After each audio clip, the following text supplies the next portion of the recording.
Sa unang tingin, parang tahimik lang ang balita. Pero sa likod nito, may isang missile system na kayang baguhin ang balanse ng kapangyarihan sa rehiyon.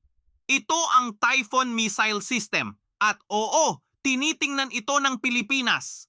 Ang Typhoon ay bahagi ng tinatawag na mid-range capability ng hukbong sandatahan ng Estados Unidos. Isa itong ground-based mobile missile launcher system. Ibig sabihin, hindi ito barko, hindi rin eroplano. Ito ay nakapwesto sa lupa, ngunit may kakayahang umatake sa malalayong target.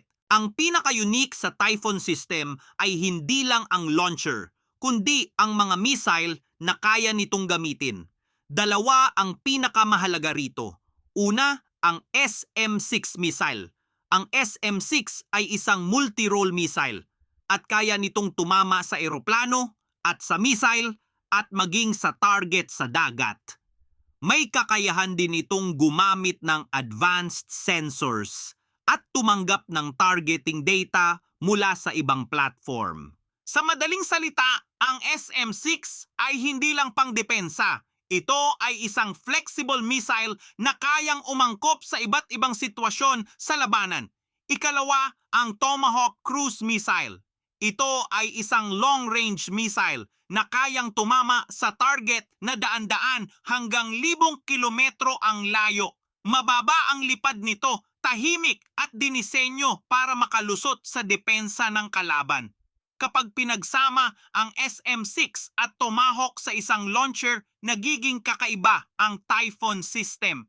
Isang platform, iba't ibang uri ng banta, depende sa sitwasyon, pwedeng depensa, pwedeng deterrence, pwedeng pangpigil.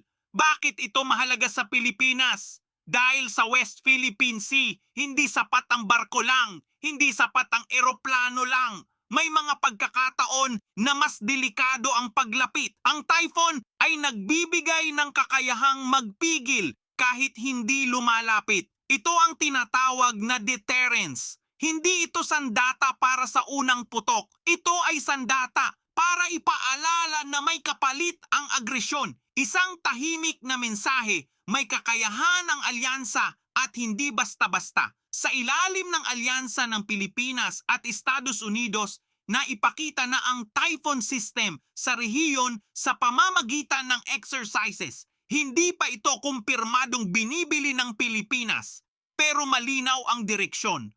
Bukas ang bansa sa mga sistemang nakakapagpataas ng antas ng depensa, lalo na laban sa long-range threats. Kung sakaling ituloy ang ganitong kakayahan, magbabago ang kalkulasyon ng sinumang magbabalak ng agresyon.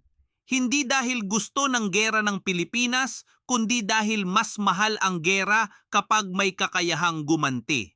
At minsan, ang pinakamabisang sandata ay yung hindi kailanman kailangang gamitin. Ang tanong ngayon, handa ba ang Pilipinas na pumasok sa mas mataas na antas ng deterrence? O mananatili tayo sa kakayahang pangbantay lang habang ang iba ay may pangpigil? Iyan ang usaping dapat nating pag-usapan. Mag-like at mag-subscribe at panoorin ang mga video na nasa screen ngayon.